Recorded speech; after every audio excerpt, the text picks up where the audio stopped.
Samarkand 1385 Masehi. Badai besar mengguncang bumi, membawa kebinasaan, mengerikan dan mengancam. Bukan badai gurun atau topan, tapi badai kehancuran dari pedang dan tombak yang terhunus dari para prajurit barbar. Gerombolan besar manusia haus darah membantai siapa saja yang ditemuinya. Pala manusia tak lebih berharga dari sebuah batu gunung, ditumpuk dan disusun menjadi piramida. Darah mengalir di mana-mana, menggenang, memunculkan bau anyir menyengat.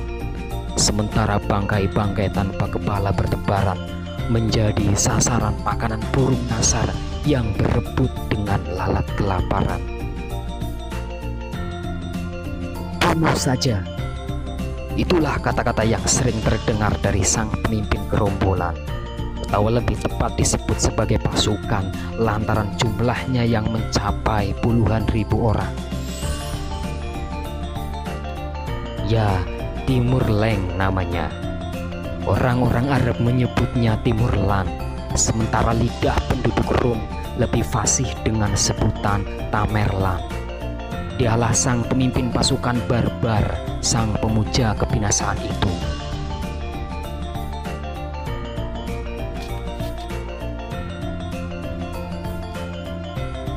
Kota Samarkand adalah negeri terdekat yang ditaklukkannya.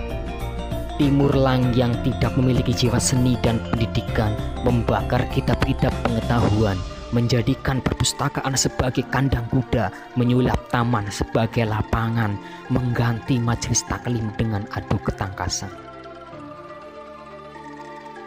Seorang laki-laki setengah baya mengajak 3 anaknya yang masih remaja untuk meninggalkan Samarkand. Negeri ini sudah tak layak lagi kita huni, lanjutnya. Sebuah keputusan yang berat, tapi harus diambil pria setengah baya itu demi kelangsungan masa depan ketiga putranya. Mereka termasuk beruntung bisa selamat dari para prajurit Mongol pimpinan Timurleng. Sementara sanak kerabat mereka, termasuk sang istri laki-laki tua itu, telah menjadi korban kebiadaban dari para barbar pecinta perang itu. Pria itu adalah seorang ulama Samarkand yang tersisa, yang masih ingin membawa warna kehidupan bagi sesama manusia. Namanya adalah Ahmad Jamaluddin Husain Al-Akbar. Sementara ketiga anaknya bernama Ibrahim, Barokat, dan Ali Nurul Alam.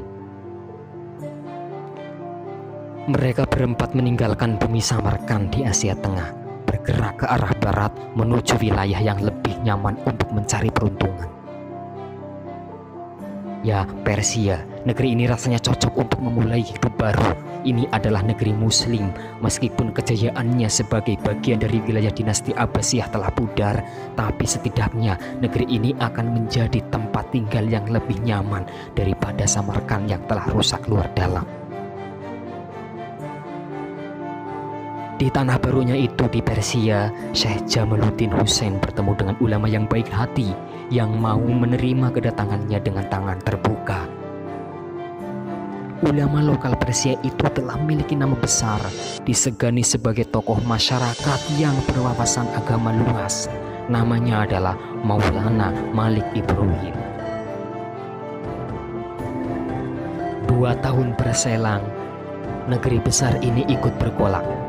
Badai-badai kehancuran itu mulai merambah ke arah barat. Timurleng dan pasukan penghancur yang dibawanya telah merangsek, menaklukkan bekas kerajaan yang pernah menjadi kekuatan terbesar di dunia ini. Persia jatuh ke tangan Timurleng, pembantaian demi pembantaian kembali diteruskan. Kebiadaban berlanjut, kekejaman berturut, berkobar-kobar, bertambah tak pernah surut. Para ulama yang tidak mau diajak berkompromi dengan kepentingan sang penyerang langsung dibantainya. Mengungsi bisa menjadi jalan terbaik bagi mereka yang ingin hidup tenang. Di antara orang yang memilih menyingkir dari tanah Persia tersebut adalah Maulana Malik Ibrahim dan Syekh Ahmad Jamaluddin Husain. Mereka pergi meninggalkan Persia dengan hati penuh luka lantaran harus meninggalkan tanah tercinta.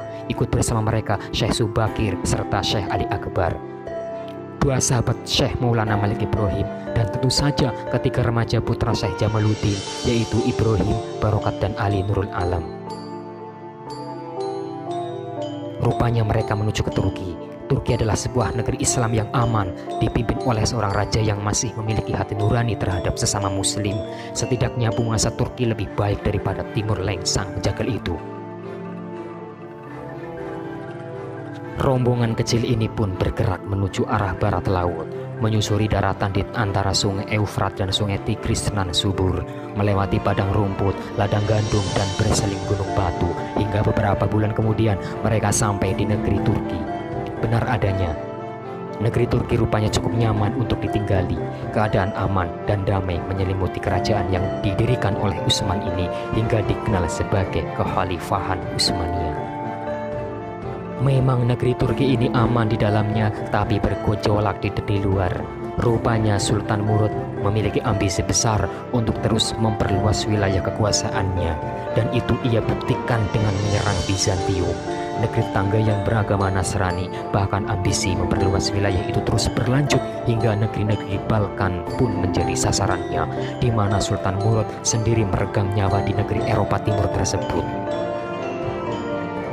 Di negeri Turki ini, di bawah kekhalifahan Mahmud I yang bertahta semenjak tahun 1394 ini, menggantikan Sultan Murad, Malik Ibrahim dan Jamaluddin Husain menikmati suasana kehidupan yang lebih islami, lebih nyaman bagi para penempuh jalan rohani seperti mereka.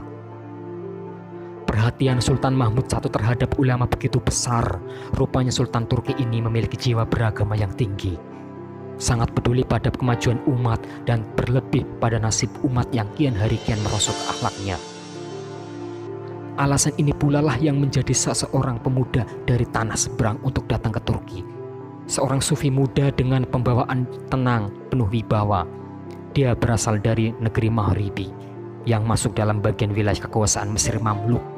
Rupanya pemuda alim dari Maghribi ini tak tahan lagi terhadap sikap pemimpin di Mesir yang tak bermoral itu, tak berpendidikan, bahkan nyaris tak beragama, layaknya budak saja. Memang para pemimpin Mesir itu adalah bekas-bekas Mamluk alias budak keturunan Turki yang barbar.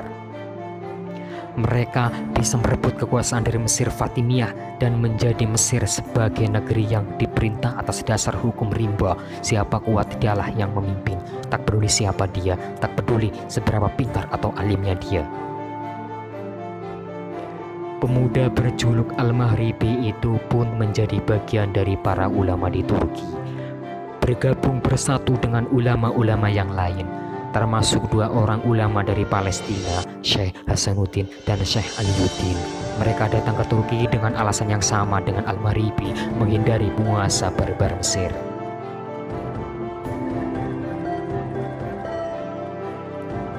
Adalah Sultan Mahmud I, penguasa Turki itu saat yang pada akhirnya menyatukan para ulama pendatang itu. Atas peran serta dari ulama lokal Turki bernama Syekh Malik Isa'i, Sultan Mahmud I pada akhirnya membentuk sebuah kelompok juru dakwah untuk menyebarkan ajaran mulia dari Kanjeng Nabi Muhammad SAW itu. Sultan Mahmud I berkata, "Bagaimana kalau kalian semua aku kirim ke negeri Jawa Dwipa?" Jawa.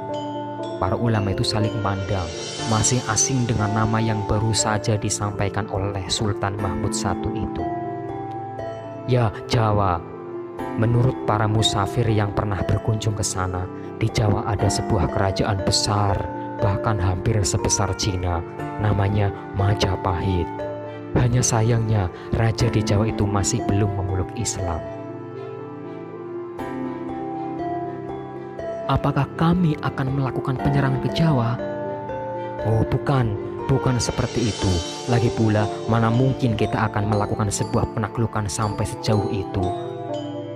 Kalian aku kirim untuk menjadi duta Turki bagi Majapahit, sebagai duta damai yang akan memperkenalkan agama Islam secara terbuka dengan sejelas-jelasnya. Para ulama itu pun paham. Manggut-manggut. Bagaimana? Tanya Sultan Mahmud I. Belum ada jawaban. Kesemuanya masih terdiam, berpikir, hingga pada akhirnya jawaban kesanggupan mengalir dari lisan mereka.